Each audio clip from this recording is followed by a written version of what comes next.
Gold trusted gold buyers మీరు తాకట్టు పెట్టిన బంగారాన్ని విడిపించి ఈ రోజు ఉన్న మార్కెట్ ధరకు కొనబడను. వెల్కమ్ టు న్యూస్ అండ్ నిజాలు. నా పేరు లుంపిని. యుఎస్ అండ్ ఇరాన్ కాన్ఫ్లిక్ట్లో ఇప్పుడు యుఎస్ ఇంకొక కొత్త స్టెప్ తీసుకోబోతుందా అంటే మిలిటరీ యాక్షన్ వర్కౌట్ అవ్వట్లేదు, డిప్లొమాటిక్ టైస్ అసలు వర్కౌట్ అవ్వట్లేదు, ఎందుకంటే ఇరాన్ అసలు తలొగ్గేలా ఎలాంటి సూచనలు అయితే కనిపించట్లేదు. అండ్ ఇప్పుడు మాత్రం శాంక్షన్స్ విధిస్తున్నాము అన్నట్టుగా యుఎస్ స్టేట్మెంట్స్ పాస్ చేస్తుంది అండ్ శాంక్షన్స్ కూడా విధిస్తుంది. అంటే ఆల్రెడీ చాలా డికేడ్స్ పాటు శాంక్షన్స్లో ఉన్న ఇరాన్కి ఇది ఇంకొక బర్డెన్ లాగా మారబోతుందా? దీని గురించి డిస్కస్ చేద్దాం. ఈరోజు మనతో జాయిన్ అవబోతున్నారు geo political analyst and also senior journalist మనతో పాటున్నారు Suresh Kochattil sir. It's doctor him. Hello sir, నమస్తే సార్. నిజంగానే శాంక్షన్స్ విధిద్దాము, ఎకనామిక్ ప్రెషర్ ఇరాన్ మీద తీసుకొద్దాము అన్నట్టుగా ట్రంప్ ఈ డెసిషన్ తీసుకున్నారా, లేదంటే వాళ్ళ దగ్గర వెపన్స్ కానీ లేదంటే మ్యునిషన్కి నిజంగానే కొరత ఉంది కాబట్టి ఈ తీసుకున్నారంటారా స్టెప్? ప్రెసిడెంట్ ట్రంప్ ఇప్పుడు చాలా డెస్పరేట్ అయిపోయారు. ఎందుకంటే మిడ్ టర్మ్ పోల్స్కి ఇంకా 2 నెలలు కూడా లేవు. Numbers are very bad. Opinion పోల్స్లో చాలా తగ్గివారు రిపబ్లికన్ ప్రాస్పెక్ట్స్. బహుశా వాళ్ళ మెజారిటీ కూడా పోతుంది. దాంతోపాటు ట్రంప్ మీద ఇంపీచ్మెంట్ జరగవచ్చు రేపు కావాలంటే, అది కూడా జరగవచ్చు. ట్రంప్ ముందే వార్నింగ్ ఇచ్చారు, అది నాకు మిడ్ టర్మ్స్లో మెజారిటీ రాకపోతే డెఫినెట్గా. అండ్ మిడ్ టర్మ్స్ ఒక హిస్టరీ ఉంది యూఎస్లో. మిడ్ టర్మ్ పోల్స్ అనేది రూలింగ్ పార్టీ ఎవరు ఉంటారో వాళ్ళు ఓడిపోతారు. ఓకే, మనలా కాదు, మనది లోక్సభతోనే ప్రధానమంత్రి ఎలక్ట్ అవుతారు. వాళ్ళు మిడ్ టర్మ్ పోల్స్ నడిమిట్లో వస్తుంది అన్నమాట. సో దాంట్లో డెఫినెట్గా ఈసారి కూడా రిపబ్లికన్స్ ఓడిపోతారని 100% కన్ఫర్మ్ ఉంది ఇప్పుడు, unless some background magic happens later అన్న. ఇప్పుడు పరిస్థితి ఎట్లా ఉందంటే, మనం డిస్కస్ చేస్తున్నాం సౌదీ అరేబియా గురించి, పాకిస్తాన్ గురించి, టర్కీ గురించి మాట్లాడాం. ఒక నో కాన్ఫిడెన్స్ మోషన్ అనమాట ప్రెసిడెంట్ ట్రంప్ వ్యతిరేకంగా. ఎందుకంటే దీనికన్నా ముందు ఎప్పుడైనా ఏదైనా మాట్లాడితే ప్రెసిడెంట్ ట్రంప్ అంటారు మేమే సేవియర్, మేమే స్టేట్ ఆఫ్ హార్మోస్ని కాపాడుకుంటాం, మిడిల్ ఈస్ట్ అంతా మా చేతిలో ఉందని. చాలా సంవత్సరాల నుంచి ఇదొక లాజిక్ ఉండే యూఎస్ది. వాళ్ళ ఆయుధాలు అమ్మడానికి అన్నిటికంటే ఈజియెస్ట్ మార్కెట్ గల్ఫ్. ఒకటి, వాళ్ళ దగ్గర చాలా డబ్బులు ఉన్నాయి. రెండవది, అక్కడ ఉన్న ప్రతి రెజీమ్ అన్స్టేబుల్గా ఉంది. అక్కడ 3 రెజీమ్సే స్టెబిలిటీతో ఉన్నారు. ఒకటి Saddam Hussein Iraq, Bashir al Assad Syria, colonel Mohammad Gaddafi Libya. ఈ 3 దేశాలు డిక్టేటర్స్ వాళ్ళు, కానీ వాళ్ళు స్టెబిలిటీ ఎన్షోర్ చేశారు. ఇది అమెరికాకి ఎప్పుడు నచ్చదు. అమెరికాకి కావాల్సిన దేశాలు ఇప్పుడు అన్స్టేబుల్గా ఉండాలి. అంటే ఇవాళ ఏముంటుంది రేపని జరుగుతుంది చెప్పలేము. దానికి క్లాసిక్ ఎగ్జాంపుల్ పాకిస్తాన్. పాకిస్తాన్ మనలాగానే, మనకన్నా ఒక రోజు ముందు ఇండిపెండెన్స్ వాళ్ళకి వచ్చింది, August 14, 1947. కానీ ఆ రోజు నుంచి ఈ రోజు దాకా పాకిస్తాన్లో ఒక స్టెబిలిటీ లేదు. ఏ గవర్నమెంట్ స్టేబుల్గా లేదు. Most of the time army government నడిపించారు దేశం అంతా. లేకుంటే ఇప్పుడు కూడా ఉన్న గవర్నమెంట్ లాగానే అసీం మునీర్ అన్నీ డిసైడ్ చేస్తారు, షబాజ్ షరీఫ్ సంతకం పెడతారు అంతే. చెప్పడానికి సివిలియన్ గవర్నమెంట్, కానీ నడిపిస్తున్నంత ఆర్మీ. ఇదే యూఎస్కి కావాలి. ఎక్కడెక్కడ అన్స్టెబిలిటీ ఉందో వాళ్ళు దాన్ని ఎక్స్ప్లాయిట్ చేసుకుంటారు ఆయుధాలు అమ్మడానికి. మనందరికి తెలిసిందే, this entire thing goes back to Soviet invasion ఆఫ్ఘనిస్తాన్లో జరిగినప్పుడు ఫస్ట్ టైం. అప్పుడు అమెరికా డిసైడ్ చేశారు, మేము పాకిస్తాన్ సహాయంతో అక్కడ ఒక యాంటీ రష్యన్ ఫోర్సెస్ని బిల్డప్ చేస్తాం.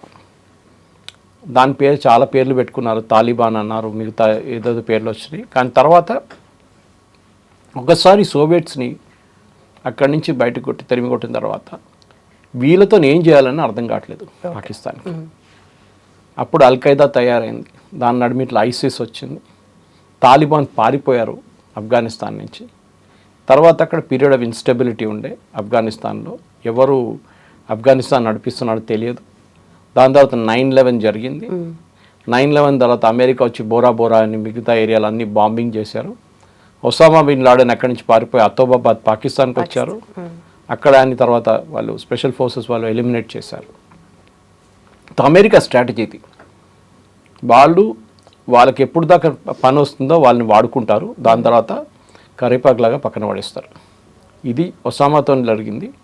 దీనికన్నా ముందు కూడా పాకిస్తానీ డిక్టేటర్ జనరల్ జియావుల్ హక్, ఆయన ఫస్ట్ ఒక అమెరికన్ ఆలై ఉండే, కంప్లీట్ అమెరికా ఏం చెప్తే చేస్తుంది. తర్వాత జియా బికేమ్ వెరీ అడమెంట్, అమెరికా చెప్పిన మాట నేను ఎందుకు వినాలని చెప్పి ఒక లాజిక్ వచ్చేసారు. సో అమెరికాకి అర్థమైపోయింది ఈయనని డిస్పోజ్ చేయాలి. సో ఆయన I think was flying from Peshawar, ఒక మిలిటరీ ఎయిర్క్రాఫ్ట్లో పెషావర్ నుంచి ఇస్లామాబాద్కి వస్తున్నప్పుడు జియావుల్ హక్ ఉన్న ప్లేన్లో సీనియర్ పాకిస్తాన్ కమాండర్స్ కూడా ఉన్నారు. దాంట్లో ఆ ఏరియాలో మ్యాంగోస్, మామిడికాయలు చాలా మంచిగా ఉంటుంది. ఓకే. అది చాలా క్రేట్ ఎక్కించారంట ప్లేన్లో ఆర్మీ వాళ్ళ కోసం, ఆఫీసర్స్ కోసం, వాళ్ళ ఫ్యామిలీ కోసం. దాంట్లో ఒక పెద్ద బాంబు పెట్టేశారు CIA. And as soon as the aircraft took off ఒక 10 నిమిషాల్లో ఆ బాంబ్ బ్లాస్ట్ అయింది. General Zia was killed. Okay. Okay. Benazir Bhutto same thing. Benazir Bhutto పాకిస్తాన్లో ఒక థ్రెట్గా వస్తుందని తెలిసినప్పుడు బేనజీర్ భుట్టో మీద ఒక అసాసినేషన్ అటెంప్ట్ జరిగింది, ఆమె చనిపోయింది. జుల్ఫికర్ అలీ భుట్టో దానికన్నా ముందు హీ వాజ్ వెరీ పవర్ఫుల్. బహుశా సివిలియన్ అడ్మినిస్ట్రేటర్స్లో అందరికన్నా పవర్ఫుల్ జుల్ఫికర్ అలీ భుట్టో. ఆయన అమెరికా చెప్పిన అప్పుడప్పుడు వింటారు కానీ మెజారిటీ ఆయన ఆర్మీ రూల్ని అవాయిడ్ చేసుకున్నారు. ఆయన్ని కూడా ఇట్లనే ఒక ఫాల్స్ అలిగేషన్ పెట్టి లాస్ట్లో ఉరివేశారు sir. He was hung to death. ఇదే స్టోరీ మీకు ఇరాక్లో కనిపిస్తుంది. సద్దాం హుస్సేన్ దగ్గర వెపన్స్ ఆఫ్ మాస్ డిస్ట్రక్షన్ ఉందని చెప్పి జార్జ్ బుష్ ఒక కంప్లీట్ ఆపరేషన్ డెజర్ట్ స్టామ్ అని చెప్పి ఒక క్యాంపెయిన్ నడిపించారు, మీకు గుర్తుంటుంది. లాస్ట్లో ఆయుధాలు దొరకలేదు, ఏం దొరకలేదు, సద్దాం హుస్సేన్ చంపేశారు. Literally he was hung to death. తర్వాత అడ్మిట్ చేశారు యుఎస్ దట్ అక్కడ ఆయుధాలు లేవు, ఏం లేవు. ఇది ప్రాబ్లం. సో మనం అర్థం చేసుకోవాల్సింది ఏంటంటే వీళ్ళ వైపు నుంచి, అమెరికా వైపు నుంచి ఎక్కడైనా వాళ్ళకి స్టేబుల్ రెజ్యూమ్ని కనిపిస్తే వాళ్ళకి ఒక థ్రెట్. దాని తర్వాత లిబియాకి వచ్చారు. లిబియాలో కూడా గదాఫీ ఒక టైంలో అమెరికన్ ఆలై ఉండే ఆయన. తర్వాత అమెరికా వ్యతిరేకంగా అయిపోయారు. ఆయన ఒక మ్యావరిక్, ఆయన అంటే ఒక బిహేవియర్లో ఒక స్టెబిలిటీ లేదు. ఆయన్ని కూడా ఇట్లనే ఒక రెవల్యూషన్ తీసుకొచ్చి అక్కడి నుంచి ఆయన అవుట్ చేసేసారు. లాస్ట్లో పారిపోయింది బషీర్ అల్ అసాద్. అది మనకి తెలిసిందే. ఆయన్ని రష్యాతో మాట్లాడి రష్యాకి పంపించారు, చంపలేదు ఆయన. ఇప్పుడు ఇవాళ న్యూస్ వస్తుంది ఆయన ఏదో కేసులో అక్కడ డెత్ సెంటెన్స్ ఇచ్చారంట సిరియాలో. డజన్ మేక్ ఎ డిఫరెన్స్ అనమాట.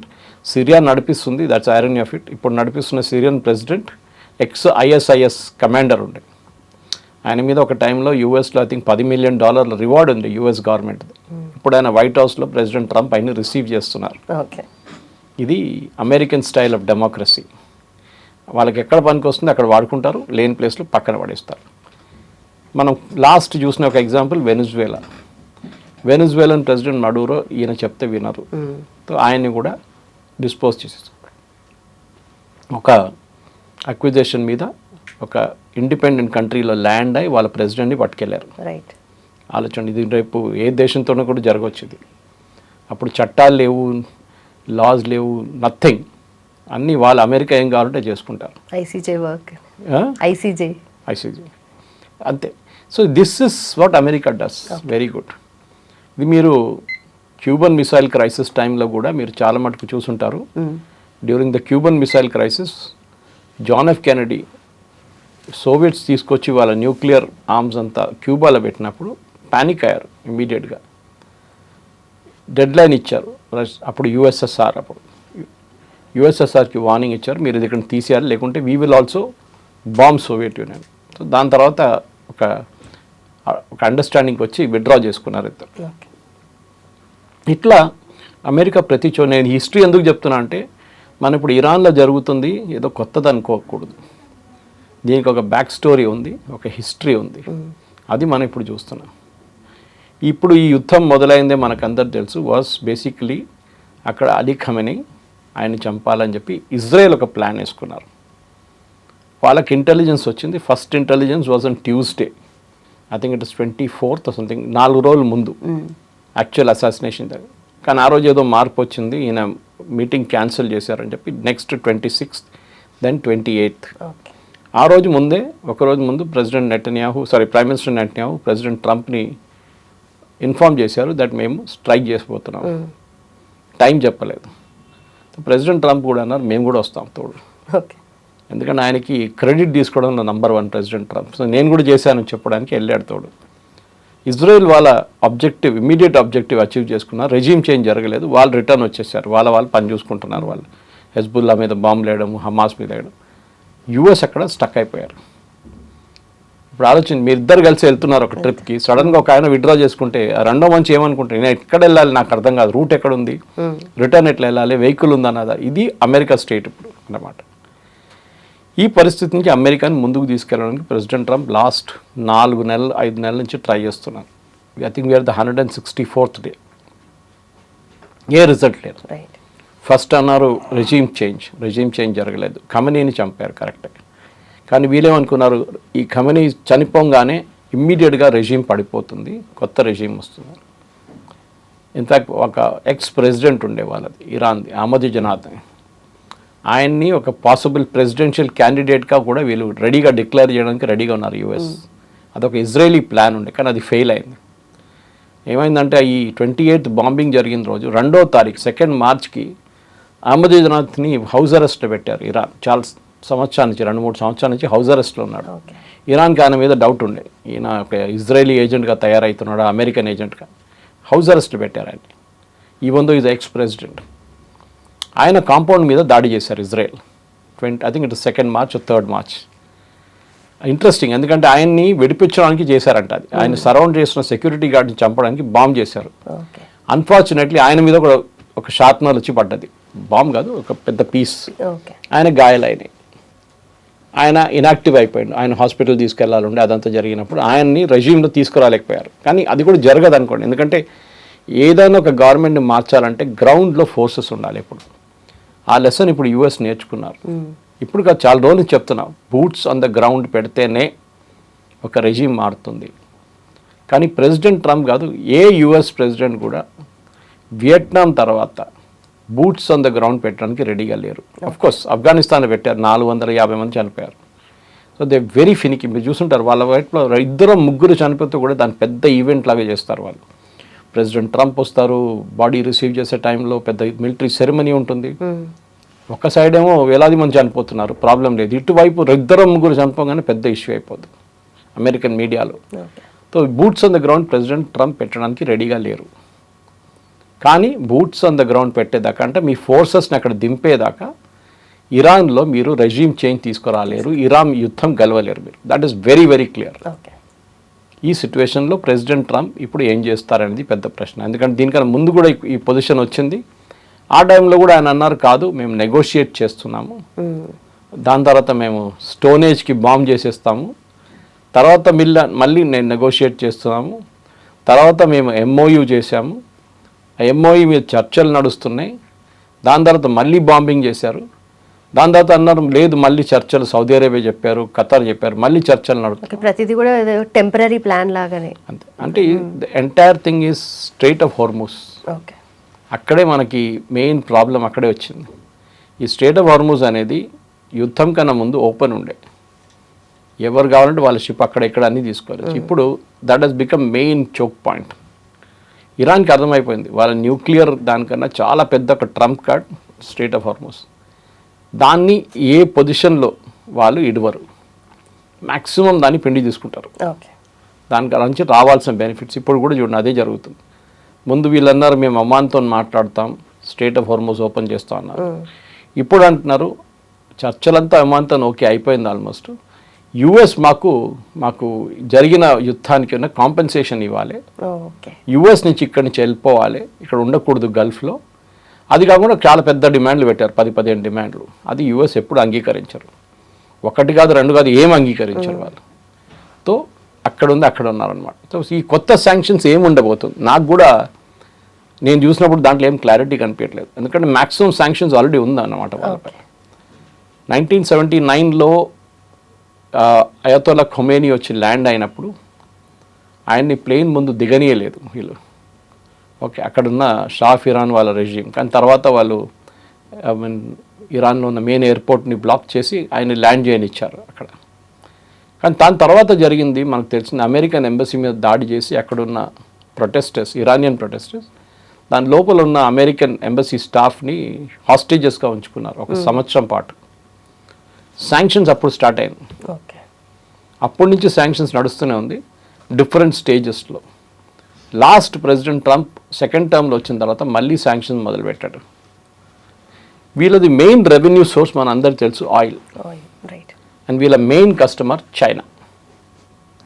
సో చైనా ఆయిల్ వెళ్ళి తీసుకెళ్లేదాకా వీళ్ళకి టెన్షన్ లేదు, ఎందుకంటే చైనా పేమెంట్ క్యాష్లు ఇవ్వకపోతే కూడా కైండ్లు ఇస్తుండేవారు. ఒకటి వాళ్ళు ఆయుధాల కోసం, అంటే వీళ్ళ మిసైల్ ప్రొడక్షన్కి ఉన్న కావాల్సిన అల్యూమినియం అండ్ స్టీల్ ప్రోడక్ట్స్, అది కాకుండా గైడెన్స్ సిస్టమ్స్, అంటే వీళ్ళు టెలిమెట్రీ చూపిస్తారు, వీళ్ళు రడార్ లాగా యూజ్ చేసి అటాక్ టైంలో దానికి ఎయిర్క్రాఫ్ట్ని ఫ్లై చేయడంలో కూడా. వీళ్ళ దగ్గర ఉన్నది ఒక శాటిలైట్ డేటా, అది కూడా ఇరాన్కి ఇచ్చారు కెనడా. ఓకే, అప్పుడు చైనా దగ్గర దాన్ని చైనా ఇస్తున్నప్పుడు దాని బదులు వాళ్ళు ఆయిల్ తీసుకెళ్తున్నారు. జస్ట్ బిఫోర్ February 28 ప్రతిరోజు 4 నుంచి 5 షిప్పులు చైనా ఆయిల్ తీసుకెళ్తుండే through the strait of Hormuz. ఇప్పుడు అది కంప్లీట్గా బ్లాక్ అయిపోయింది. కానీ చైనాకి టెన్షన్ లేదు, ఎందుకంటే చైనా రష్యా దగ్గర నుంచి కొంటున్నారు. రష్యా వాళ్ళకి ఎంత కావాలంటే ఎంత ఇవ్వడానికి రెడీగా ఉన్నారు. US 300 కాదు 500% డ్యూటీ పెడితే కూడా, టారిఫ్ పెడితే కూడా చైనా అసలు పట్టించుకోరు. చైనాకి ప్రాబ్లమే లేదు, వాళ్ళు కొంటారు. They will buy from USSR. వాళ్ళకి ఇంకా సోర్స్ లేదు. Venezuela was the biggest source వాళ్ళది, ఇరాన్తో పాటు వెనిజువేలా. కానీ వెనిజువేలా ఇప్పుడు US చేతిలో, వాళ్ళు నడిపిస్తున్నారు బిజినెస్. వాళ్ళు అక్కడ బయట కూర్చున్నారు, ఒక టేబుల్ వేసుకొని కూర్చున్నారు, ఏ షిప్ పోతుంది, ఎంత టోల్ తీసుకోవాలని చెప్పేసి.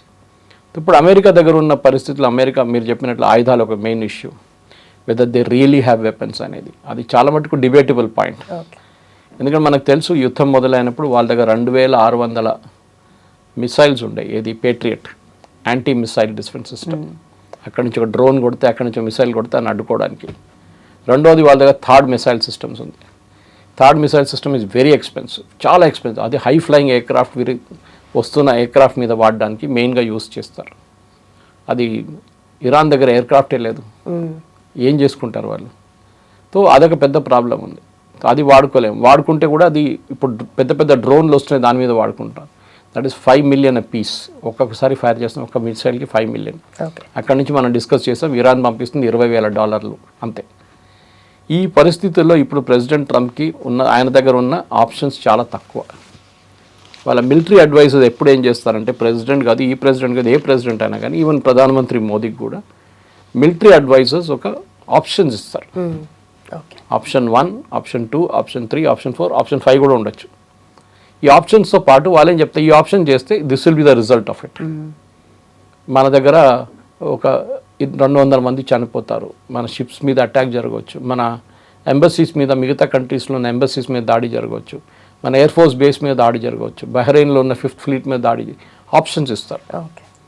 ఇప్పుడు ప్రెసిడెంట్ ఏం చేస్తారంటే, ఏ ప్రెసిడెంట్ అయినా కానీ, and even prime minister Modi, దాంట్లో లీస్ట్ క్యాజువాలిటీ ఏముంటుంది అండ్ గ్రేటెస్ట్ ఎఫెక్టివ్నెస్ ఏముంటుంది అది చూస్తారు. రెండు ఒకటేసారి రాదు. ఎప్పుడు చాలా ఎఫెక్టివ్గా ఉన్న స్ట్రైక్లో మీకు నష్టాలు కూడా ఎక్కువ ఉంటాయి, తక్కువ డ్యామేజింగ్ ఏది ఉంటుందో అది. ఎందుకంటే ఇరాన్ అడ్వాంటేజ్ అంటే, డిసడ్వాంటేజ్ అంటే ఇరాన్ కంటే వాళ్ళ దగ్గర ఎయిర్క్రాఫ్ట్ లేదు. వాళ్ళ దగ్గర ఎప్పుడో పాత షాఫ్ ఇరాన్ టైంలో ఉన్న ఎయిర్క్రాఫ్ట్, అమెరికన్ ఎయిర్క్రాఫ్ట్, దాని స్పేర్ పార్ట్స్ లేదు, అది వింటేజ్ అయిపోయింది. వాళ్ళ దగ్గర ఉన్నది ఒకటే, డ్రోన్స్ అండ్ మిసైల్స్. ఇది రెండు వాళ్ళు వాడుకుంటున్నారు. ఇప్పుడు ప్రెసిడెంట్ ట్రంప్ చెప్పిన మాటకి మీరు చూడండి, దట్ మా దగ్గర ఆయుధాలు లేనప్పుడు ఇరాన్ దగ్గర ఆయుధాలు కూడా తక్కువ ఉంది క్వాంటిటీ వైజ్. ఎందుకంటే వాళ్ళు ఒకసారి 50-30 డ్రోన్లు కొడుతుండే ముందు, ఇప్పుడు వాళ్ళు 5 డ్రోన్లు కూడా కొట్టట్లేదు. అదే టైంలో ఇజ్రాయెల్ పొజిషన్ చూడండి. ఇజ్రాయెల్లోకి ఎలక్షన్ ఇప్పుడు రాబోతుంది నెక్స్ట్ మంత్. ఇజ్రాయలీ ప్రజలు చాలా క్లియర్గా చెప్పేశారు దట్ మీరు ప్యాలెస్టైన్ని ఫినిష్ చేయాల్సిందే. ఏ ప్రెసిడెంట్ అయినా, ఏ ప్రైమ్ మినిస్టర్ అయినా. వాళ్ళ దగ్గర ప్రైమ్ మినిస్టర్కి effect, president is a very ornamental post, మన ప్రెసిడెంట్ లాగానే పవర్స్ ఏం లేవు ఎక్కువ. ఏ ప్రైమ్ మినిస్టర్ వస్తారో ఈ నెక్స్ట్ ఎలక్షన్లో వాళ్ళు చేయాల్సింది ఒకటే పని, go after Palestine, finish the leaders, వాళ్ళు మొత్తం ఫినిష్ చేయండి. అటువైపు హెజ్బుల్లా వెళ్ళండి, హెజ్బుల్లాని ఫినిష్ చేయండి. ఇరాన్ కావాలంటే ఇరాన్ని కొట్టండి, ఫినిష్ చేయండి. ఇజ్రాయేలీ ప్రజలకు ప్రాబ్లమే లేదు. వేరే మన అమెరికాలో ఏం చూస్తున్నాం, అమెరికన్ ప్రజలు అంటున్నారు ప్రెసిడెంట్ ట్రంప్ దగ్గర, మీరు యుద్ధానికి ఎందుకు వెళ్తున్నారు, యుద్ధాన్ని నుంచి వచ్చేసేయండి. హైలీ అన్పాపులర్ వార్ అక్కడ, 77% పీపుల్ వ్యతిరేకిస్తున్నారు యుద్ధాన్ని. ఇక్కడేమో ఆపోజిట్ దాన్ని ఇజ్రాయెల్లో. ఇజ్రాయలీ ప్రజలు అంటున్నారు కాదు, you have to go after this fellows, finish them off. So అదే ప్రెసిడెంట్ ట్రంప్కి ప్రైమ్ మినిస్టర్ నెటన్యాహుకి కొంచెం డిఫరెన్స్ ఒపీనియన్ చాలా మటుకు వచ్చింది. మీరు చూసుంటారు, దీనికన్నా ముందు కొన్ని ఫోన్ కాల్స్లో ఆయన కోప్పడ్డారు. ఒకసారి SOB అని పిలిచారు నెటన్యాహుని, కానీ నెట్న్యాహు చాలా కూల్గా ఉన్నారు. ఆయన లాజిక్ ఏ ఇజ్రాయలీ ప్రైమ్ మినిస్టర్ అయినా అట్లనే మాట్లాడతారు. మా దేశం మాకు ఇంపార్టెంట్, ఓకే, మా దేశం మేము కాపాడుకుంటాం, దానికి ఏం కావాలంటే మేము చేస్తాం, మీరు ఎవ్వరి మాట మేము పట్టించుకోము, మీరు ఆయుధాలు ఇవ్వరన్నారు, no problem, we will buy from India, మీకు డిప్లొమాటిక్ సపోర్ట్ ఇస్తుంది, నో ప్రాబ్లం, నాకు అక్కర్లేదు డిప్లొమాటిక్ సపోర్ట్. ఇట్లా ప్రతిదానికి థ్రెట్ పెట్టి కూడా ఇరాన్ అట్లా అక్కడ ఎంత మొండితం చూపిస్తున్నారు, ఇక్కడ కూడా వీళ్ళు కూడా అంతే. Okay, they are also very adamant. Right right. ఈ ప్రాబ్లంలోనే లుంబిని ముందుకెళ్ళాలంటే ప్రెసిడెంట్ ట్రంప్కి ఇప్పుడున్న ఆప్షన్స్ చాలా తక్కువ. ఎందుకంటే ఇప్పుడు ఆయన ఏం చేస్తే కానీ ఆయిల్ ప్రైసెస్ నెక్స్ట్ 2 వీక్స్లో తగ్గదు, 3 వీక్స్లో తగ్గదు. ఆయన స్టేట్ ఆఫ్ హార్మోస్ నాకు వద్దు అని చెప్పి వెళ్ళిపోతే మళ్ళీ that is a defeat. Okay, ఇవాళ పొద్దున ఏం చెప్తున్నారంటే ఆయన స్టేట్ ఆఫ్ హార్మోస్ మీద ఒక డీల్ చేసుకుంటారు ఏదో ఒకటి, కానీ న్యూక్లియర్ ఇష్యూ మీద మాట్లాడుకుంటే వెళ్ళిపోతారు, న్యూక్లియర్ ఇష్యూ తర్వాత చూసుకుందామని. ఈ యుద్ధానికి రావడానికి one of the main reasons ఇప్పుడు కూడా ప్రెసిడెంట్ ట్రంప్ చెప్తుంటారు, Iran should not have a nuclear weapon. Okay, పదే పదే పదే పదే రిపీట్ చేస్తుంటారు ఆయన. కానీ ఇప్పుడు ఇరాన్ దగ్గర న్యూక్లియర్ వెపన్ ఆర్ ఎన్రిచ్మెంట్ వాళ్ళ దగ్గర ఉన్నప్పుడు ప్రెసిడెంట్ ట్రంప్ దాన్ని ఏం చేయలేకుండా వెళ్ళిపోతారు. అదే ఆయనకి చాలా పెద్దగా పొలిటికల్ డిఫీట్ కాబోతుంది. ఎందుకంటే యుద్ధం మొదలయ్యే కన్నా ముందు మనకు తెలుసు ప్రెసిడెంట్ ఒబామా సైన్ చేసిన JCPO డీల్ ఒకటి ఉండే యురేనియం గురించి. దాంట్లో చాలా మంచి కండిషన్స్ యుఎస్ తెచ్చుకున్నారు. 3.75% కన్నా ఎక్కువ మేము దాన్ని ఏం చెప్తారు యురేనియం ప్యూరిఫై చేయము, మేము రెగ్యులర్ ఇన్స్పెక్షన్స్కి రెడీగా ఉన్నాము, సర్ప్రైజ్ ఇన్స్పెక్షన్ కూడా రెడీగా ఉన్నామని చెప్పి మొత్తం వీళ్ళు ఒక అష్యూరెన్స్ ఇచ్చారు. ఓకే, ఇప్పుడు ఆ అష్యూరెన్స్ ఏమి ఉండదు దీంట్లో. ఇప్పుడున్న డీల్ అసలు డీలే రావట్లేదు. ఇప్పుడు అనిపిస్తుంది ప్రెసిడెంట్ ట్రంప్కి ఒబామా ఇచ్చిన డీల్ అదే బాగుండే, కానీ ఇప్పుడు ఇరాన్ అంగీకరించారు. ఇరాన్ చాలా మటుకు ఒక చాలా టాక్టికల్ బ్రిలియంట్ గేమ్ ఆడుతున్నారు. ఇది యూజువలీ మనం చెస్లో చూస్తాం, ఇప్పుడు టాక్టికల్గా ఆలోచిస్తాం మనం ఇక్కడ ఒక మూవ్ చేస్తే 4 మూవ్ తర్వాత ఏం జరుగుతుంది అనేది గ్రాండ్ మాస్టర్ లెవెల్లో. ఇరాన్ అదే గ్రాండ్ మాస్టర్ లెవెల్ గేమ్ ఆడుతున్నారు ఇప్పుడు. సో ఇరాన్ దగ్గర తెలుసు, ఇరాన్కి ఒక చాలా క్లియర్ ఒక మునుగుతున్న మనిషి, ఐఎమ్ గోయింగ్ టు సింక్ అని తెలుసు వాళ్ళకి, కానీ తొగుడు వాని కూడా గుంజి తీసుకెళ్తాను నేను అని ఒక యాటిట్యూడ్ అది. ఓకే, దానికి ఫస్ట్ స్టెప్గా ఇరాన్ వాళ్ళ నేబర్స్ మీద అటాక్ చేశారు. మనకు తెలిసింది స్టార్టింగ్ నుంచి Bahrain, Kuwait, Iraq, Saudi Arabia, UAE, even Oman, ఇక్కడ జార్డన్ కూడా అటువైపు. సో ఎందుకంటే వాళ్ళకి తెలిసిపోయింది, మనం అంటాం ఎప్పుడు you can change your friends but you can't change your neighbours. మీ నేబర్స్ మీ దగ్గర ఉంటారు, వాళ్ళతో మీరు ఉండాల్సిందే, కాంప్రమైజ్ చేస్తారో ఏం చేస్తారు. కానీ ఇరాన్ వాళ్ళ నేబర్స్ మీద దాడి చేశారు. అది యుద్ధంలో ఫస్ట్ టెనెట్ వైలేట్ చేశారు వాళ్ళు. కానీ వాళ్ళకి తెలుసు ఎందుకు చేస్తున్నారండి. ఓకే, వాళ్ళకి తెలుసు ఏదో ఒక రోజు US ఇక్కడి నుంచి వెళ్ళిపోతారు. వాళ్ళకి ఏదో ఒక రోజు వాళ్ళు డబ్బులు ఇవ్వడం బంద్ చేసేస్తారు గల్ఫ్ స్టేట్స్, లేకుంటే వాళ్ళు ఫెడప్ అయి మేము ఇక్కడ ఉండము, మేము డిగో గార్సియా ఉంది అక్కడ పెట్టుకుంటాము, ఇక్కడ బ్రిటన్ ఉంది బ్రిటన్లో పెట్టుకుంటాం ఎయిర్క్రాఫ్ట్, లేకుంటే ఆఫ్రికాలో ఎక్కడైనా పెట్టుకుంటాం, మీ దగ్గర ఉండం, మేము గల్ఫ్లో మేము వెళ్ళిపోతున్నాం ఇక్కడి నుంచి, మాకు అక్కర్లేదు, ఆయుధాలు అమ్ముకుంటాం కానీ we will not give protection. ఆ యాటిట్యూడ్కి వచ్చేసారు ట్రంప్ ఇప్పుడు. దానికోసమే Saudi Arabia, Pakistan and Turkey, ఇప్పుడు ఈజిప్ట్ రాబోతున్నారు. ఒక ఇస్లామిక్ నేటో తయారు చేస్తున్నారు. వాళ్ళకి తెలిసిపోయింది అమెరికన్ పవర్ చాలా మట్టుకు లాస్ట్ ఒక 6 నెలల్లో really nose diving American pressure. వాళ్ళు ఏం చేయలేకపోతున్నారు. ప్రెసిడెంట్ ట్రంప్ పదే పదే పదే పదే చెప్తూనే ఉంటారు, మేము గెలిచేసాం, we won the war, okay it's all over, రేపు పొద్దున సంతకం పెట్టబోతున్నాం మేము.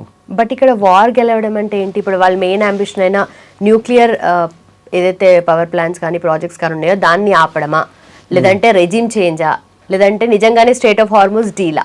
ఓవరాల్గా విక్టరీ అంటే ఏది కన్సిడర్ చేస్తుంది ఇప్పుడు యుఎస్కి విక్టరీ అనేది ఇప్పుడు వాళ్ళకి విక్టరీ లేదు ఇప్పుడు. ఎందుకంటే least available option, best available option చూసుకుంటున్నారు. ఓకే, బెస్ట్ అవైలబుల్ ఆప్షన్ ఏంటి? జస్ట్ వెళ్ళిపోవడం అంతే. దాంతో ఏమవుతుంది, ఇరాన్కి ఒక ఎక్స్ట్రా పవర్ చవన్ ప్రైస్ తిన్నట్లు అయిపోతుంది, బూస్ట్ తాగినట్లు అయిపోతుంది ఇరాన్కి.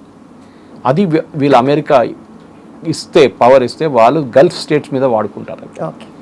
దానికోసం ఈ tie up Saudi Arabia, Pakistan, Egypt, Qatar, Turkey, they are very clear. లేదు మేము ఉండి శాంక్షన్స్ పెట్టి ఇరాన్ని డెస్ట్రాయ్ చేస్తామంటే దెన్ మీరు నెక్స్ట్ ఇయర్ దాకా అక్కడే ఉండాలి. ఓకే, మీరు స్ట్రేట్ ఆఫ్ హార్మోస్ అని మర్చిపోవాలి. అక్కడ సౌదీ అరేబియా బాబల్ మందబ్ కూడా మర్చిపోవాలి, హుతీల దగ్గర నుంచి ప్రాబ్లం.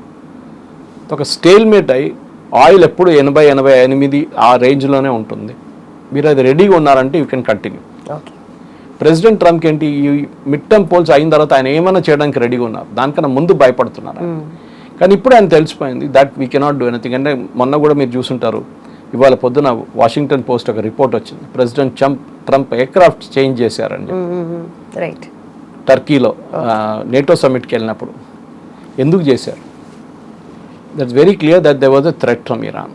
ఆ థ్రెట్ ఫస్ట్ ఇజ్రాయెల్ డిటెక్ట్ చేశారు, ఇజ్రాయెల్ ఇంటెలిజెన్స్ అది అమెరికాకి ఇచ్చారు, అమెరికా దాన్ని డబుల్ చెక్ చేసి కన్ఫర్మ్ చేసి టర్కీ నుంచి ఫ్లై చేస్తున్నప్పుడు, అంకారా నుంచి ఫ్లై చేస్తున్నప్పుడు హీ డింట్ యూజ్ ఈ ఖత్తర్ వాళ్ళు ఇచ్చిన ఒక కొత్త ఎయిర్క్రాఫ్ట్ ఉంది 747, అది వాడలేదు. అది ఇంకా security wise it is still not complete, air force 1. So పాత ఎయిర్ ఫోర్స్ 1లో ఆయన ట్రంప్ ఎక్కారు. కానీ ఇప్పుడు న్యూస్ వస్తుంది ఏంటంటే ఇక్కడి నుంచి ఎక్కి బ్యాక్ ఎంట్రన్స్ నుంచి, బ్యాక్ ఎగ్జిట్ నుంచి వచ్చి ఒక కేటరింగ్ ట్రక్ ఉంటుంది, మనం చూస్తుంటాం ఎయిర్క్రాఫ్ట్ ఎక్కే ముందు వీళ్ళు అటు సైడ్ నుంచి, మన ప్యాసింజర్ సైడ్ నుంచి ఎక్కుతున్నారు, అదర్ సైడ్ నుంచి వీళ్ళు ఫుడ్ లోడ్ చేస్తూనే ఉంటారు. ఈ ప్రెసిడెంట్ ట్రంప్ కేసులో అది బ్యాక్ సైడ్కి తీసుకెళ్ళారు, రేర్ సైడ్కి తీసుకెళ్ళి అక్కడ ఆయన దాంట్లో ఎక్కించి ఆయన కింద దింపి పక్కన ఒక మిలిటరీ ఎయిర్క్రాఫ్ట్ ఉంటే చిన్న దాంట్లో ఎక్కించేసుకున్నారు. ఆ స్టోరీ ఇప్పుడు బయటకు వచ్చింది and today they have not denied it. So brilliant reporting. I think మన దగ్గర ఉన్న న్యూస్ పేపర్స్ నేర్చుకోవాల్సింది వీళ్ళ దగ్గర నుంచి. ఇన్వెస్టిగేటివ్ రిపోర్ట్ అంటే గవర్నమెంట్ కూడా దాన్ని తప్పు అని చెప్పట్లేదు, అంత బాగా చేశారు. And the gentlemen who did the reporting వాళ్ళ పొద్దున హీ వాజ్ ఆన్ CNN. ఆయన అదే అంటారు, నాకు ఇన్ఫర్మేషన్ ఫస్ట్ వచ్చిన నేను కూడా నాకు డౌట్ వచ్చింది, ఇంత పెద్ద స్కూప్ నాకు ఎట్లా వచ్చింది. తర్వాత అది మొత్తం కనెక్ట్ ద డాట్స్ చెక్ చేసుకుంటే పోతే కరెక్ట్ స్టోరీ వచ్చింది. సో ప్రెసిడెంట్ ట్రంప్ కూడా తెలిసిపోయింది ఏంటంటే ఇరాన్ ఆయన వెంటబడి ఉన్నారు. ఆయన ఇవాళ ప్రెసిడెంట్గా ఉంటారు, ఆయనకు సీక్రెట్ సర్వీస్ ప్రొటెక్షన్ ఉంటుంది. ఆయన ఆఫీస్ డెమిట్ చేసిన తర్వాత ఇంకా 2 సంవత్సరాల తర్వాత అప్పుడు కూడా ఆయనకు ప్రొటెక్షన్ ఉంటుంది. ఆల్ US ప్రెసిడెంట్స్కి ప్రొటెక్షన్ ఉంటుంది, వాళ్ళ ఫ్యామిలీ కూడా ఉంటుంది. కానీ స్కేల్ తగ్గిపోతుంది. ఏదో ఒక రోజు నన్ను కొడతారు వీళ్ళు అని చెప్పి ఇరాన్ నా మీద పగ తీర్చుకుంటారు అని చెప్పి. అట్ ద సేమ్ టైం ఈ అగ్రెషన్, ఇరానియన్ అగ్రెషన్ మీరు నెటన్యాహు వ్యతిరేకంగా కనిపించలేదు మీకు. Right right. 2 నెలల నుంచి ఇరాన్ ఒక్క మిసైల్ కూడా ఇజ్రాయెల్ మీద కొట్టలేదు కూడా ఇప్పుడు. ఎందుకు? వాళ్ళకి తెలుసు ఇజ్రాయెల్ని ఇన్వాల్వ్ చేస్తే అది ఇంకో గేమ్ అయిపోతుంది. నెటన్యాహు మీద వాళ్ళు కూడా ధమ్కి ఇచ్చారు, ఇరాన్ నెటన్యాహును కూడా మేము లైన్లో ఉన్నారు, కానీ నెటన్యాహును ముట్టలేరు వాళ్ళు. అంత ఇజ్రాయలీ సీక్రెట్ సర్వీస్ అంటే దే ఆర్ ద బెస్ట్ అన్నమాట. ఇప్పుడున్న పరిస్థితుల్లో ప్రెసిడెంట్ ట్రంప్ ఉన్న 2-3 ఆప్షన్స్లో ఒకటి, as I describe before, strait of హార్మోస్ని క్లోజ్గా ఉంచుకొని ఇరాన్ మీద శాంక్షన్స్ పెట్టడం. కొత్త శాంక్షన్స్ ఏం పెడతారు? అదొక పెద్ద క్వశ్చన్. ఏంటి కొత్త శాంక్షన్? ఆల్రెడీ అన్ని శాంక్షన్స్ ఉన్నాయి వాళ్ళ మీద. బ్యాంకింగ్ ట్రాన్సాక్షన్ చేయలేరు, ఆయిల్ అమ్మలేరు, ఓకే, సరుకులు తెచ్చుకోలేరు. వాళ్ళ బయట బ్యాంక్లో ఉన్న డబ్బుల్ని ఇప్పుడు కూడా ఫ్రీజ్ చేసి పెట్టారు, ఆల్మోస్ట్ $200 బిలియన్. ఇది ఏం చేయలేకపోతే ఇరాన్ ఏం చేస్తారు మళ్ళీ? అమెరికా క్యాల్కులేషన్ ఏంటంటే కర్గ్ ఐలాండ్ ఒకసారి ఫుల్ అయిపోతే ఆయిల్ ఫ్లో రివర్స్ అవుతుంది, మళ్ళీ అది ఆయిల్ వెల్ వెళ్ళి పడిపోతుంది, వెల్ డెస్ట్రాయ్ అయిపోతుంది. అది ముందు కూడా ఒక డౌట్ ఉండే, కానీ అది జరగలేదు ఇప్పుడు దాకా. రెండవది, అక్కడున్న రెజీమ్ దగ్గర డబ్బులు లేదు, అక్కడున్న రెవల్యూషనరీ గార్డ్ కానీ మిగతా వాళ్ళకి ఇవ్వాల్సిన డబ్బులు లేవు. సో వాళ్ళు ఒక రెబెలియన్ స్టార్ట్ చేసి వాళ్ళ గవర్నమెంట్ని కొట్టుపడేస్తారు. అదొక డౌట్ కూడా వీళ్ళకు ఉంది. కానీ ఇదన్నీ జరగాలంటే ప్రెసిడెంట్ ట్రంప్కి టైం కావాలి, అండ్ ఆయన దగ్గర ఇప్పుడు లేనిది time. He has to finish immediately. And Iran ఒక వెయిటింగ్ గేమ్ ఆడుతున్నారు. సరే, no problem, next year we will negotiate, no problem. వాళ్ళకి టైం అంతా ఉంది వాళ్ళ దగ్గర లేనిది డబ్బులు. అది ఎట్లనో వాళ్ళు అడ్జస్ట్ చేసుకుంటున్నారు. నాకు కూడా చాలా ఆశ్చర్యంగా ఉంది, ఎందుకంటే ఇంకా ఏదైనా దేశం అయితే ఇప్పుడు దాకా they would have given up, surrender చేసేస్తుండే. ఇరాన్ సరెండర్ చేయట్లేదు. అంటే వాళ్ళకి ఇంకా ఎక్కడి నుంచైనా డబ్బులు వస్తుందా? బహుశా ఉండొచ్చు, కానీ ఆ డబ్బులు ఖర్చు పెట్టడానికి, ఏమైనా తెచ్చుకోవడానికి వాళ్ళ దగ్గర రూట్ లేదు. ఉన్నది ఇదే రూట్, ఓకే, అది బందరాబాస్కి వస్తుంది, వాళ్ళ అన్నిటికంటే పెద్ద పోర్ట్. దాన్ని బాంబ్ చేశారు US కంప్లీట్గా. కానీ ఒక షిప్ కూడా లోపలికి రావట్లేదు. వాళ్ళకి కావాల్సిన బియ్యం ఎక్కడి నుంచి వస్తుంది, గోధుమలు ఎక్కడి నుంచి వస్తుంది, వెజిటబుల్స్ ఎక్కడి నుంచి వస్తుంది, నాన్ వెజ్ ఎక్కడి నుంచి వస్తుంది, గాడ్ నోస్. ఒకటే ల్యాండ్ రూట్ తజికిస్తాన్ నుంచి ఉంది, పాకిస్తాన్ నుంచి ఉంది. పాకిస్తాన్ నుంచి ట్రక్స్ వస్తూనే ఉంటాయి, అది డైలీ బేసిస్ అది. కానీ అదొక పెద్ద దేశాన్ని మొత్తం వాళ్ళని ఏం చెప్తారు, వాళ్ళకి డైలీ ఫుడ్ పెట్టాలంటే it's a big challenge. So ఇప్పుడున్న ఇరానియన్ పరిస్థితుల్లో చాలా మటుకు ఇరాన్కి తెలుసు మేము ఇంకా 2-3 నెలలు కూడా టిల్ డిసెంబర్ మేము ఇట్లనే ఉంటే అప్పుడు అమెరికా లిటరలీ అక్కడ అన్ని పక్కన పెట్టేసి క్రిస్మస్ కన్నా ముందు వాళ్ళ ఇంటికి వెళ్ళిపోతారు. ఓకే. కానీ అది జరగాలంటే ప్రెసిడెంట్ ట్రంప్కి ఇప్పుడున్న పరిస్థితుల్లో he has to show results. ఇప్పుడు రిజల్ట్స్ చూపించడానికి ఆయన దగ్గర ఏం లేదు, ఎందుకంటే ఇరాన్లో బాంబ్ చేయడానికి కూడా ఏం లేదు. ఇప్పుడు ఓకే. గాజా లాగా అయిపోయింది. ఇంకా ఎక్కువ బాంబ్ చేస్తే వాళ్ళ ప్రజల మీద బాంబ్ చేయాల్సి వస్తుంది. That will back fire. Okay, అది ఇజ్రాయెల్ చేస్తారు గాజాలో, ఈవెన్ బేరూట్లో చేస్తారు. ఇజ్రాయెల్కి ఏ ప్రాబ్లం లేదు, ఎవడేమన్నా అన్నని. మేము కావాల్సిన వాడు ఒక్క టెర్రరిస్ట్ కూడా ఒక బిల్డింగ్ లోపల ఎంటర్ అయితే ప్రెసిడెంట్ ట్రంప్ చెప్పారు ఒకసారి మొత్తం బిల్డింగ్ కొట్టాలనా అని అడిగారు. Yes, okay. ఇజ్రాయెల్ అదే, దాంతోపాటు 30 మంది చనిపోతారు. సో వాట్, మాకు ఆ టెర్రరిస్ట్ కావాలండే. ఇది మీన్ యొక్క ఇజ్రాయలీ యాటిట్యూడ్. అమెరికన్ యాటిట్యూడ్ అది కాదు. ఇది కొట్టాలనా వద్దా ఇట్లా ఈ గోస్ బ్యాక్ అండ్ ఫోర్త్. అప్పుడు దాకా టార్గెటెడ్ డిసపియర్ అయిపోతారు. ఓకే. ఓకే. ఇది ఇప్పుడు జరుగుతుంది. ఇది సొల్యూషన్ లేదు. ఏం సొల్యూషన్ వస్తుందో మనకు తెలియదు. ఏది ఉంటే కానీ ప్రెసిడెంట్ ట్రంప్ ఈగో అన్నిటికంటే పెద్ద ప్రాబ్లం. ఆ ఈగో సాటిస్ఫై చేయాలంటే మీరే గెలిచారు అని చెప్పి ఇరాన్ వచ్చి ఒక ఫ్లవర్ బొకే ఇచ్చి వాళ్ళు థ్యాంక్ యూ వెరీ మచ్ అంటే వాళ్ళు వెళ్ళిపోతారు. కానీ అది ఇరాన్ చేయరు. ఒక ట్వీట్ వేసి క్లోజ్ చేస్తారు. కానీ ఇరాన్ చేయరు. అది ఇరాన్ తెలుసు. They want embarrass Trump okay అన్నమాట. Right sir. సో ఫైనలీ ఇప్పుడు ఇరాన్ గెలిచిందా అంటే అక్కడ వచ్చే అపోజిషన్ ని విత్స్టాండ్ చేసుకుంటుందా లేదా అన్నది పక్కన పెడితే ఇప్పుడు యూఎస్ కి టైం లేదు కాబట్టి ఈ మిడ్ టర్మ్ ఎలక్షన్ లోపు కొంచెం బ్యాక్ స్టెప్ వేసే ఛాన్సెస్ అయితే ఎక్కువ కనిపిస్తున్నాయి. కానీ చేయరు. ఈగో ప్రాబ్లం అయిపోతుంది. ఎందుకంటే అక్కడ డెమోక్రాట్ వాళ్ళు అంటారు ప్రెసిడెంట్ ఒబామాని తిట్టారు, ఎస్ఓబి అని పిలిచారు, అది చేశారు. సో వాట్, ఇప్పుడు మీరు చేసే ఏ డీల్ అయినా కానీ యురేనియం లేదు, ఏం లేదు, మళ్ళీ మీరు యుద్ధానికి ఎందుకు వెళ్ళారు, why did you get into the war, ఆ క్వశ్చన్ అడుగుతున్నారు అందరూ అన్నమాట. ఆ పరిస్థితిలో ఉన్నారు ఇప్పుడు. Thank you so much. Thank you very much.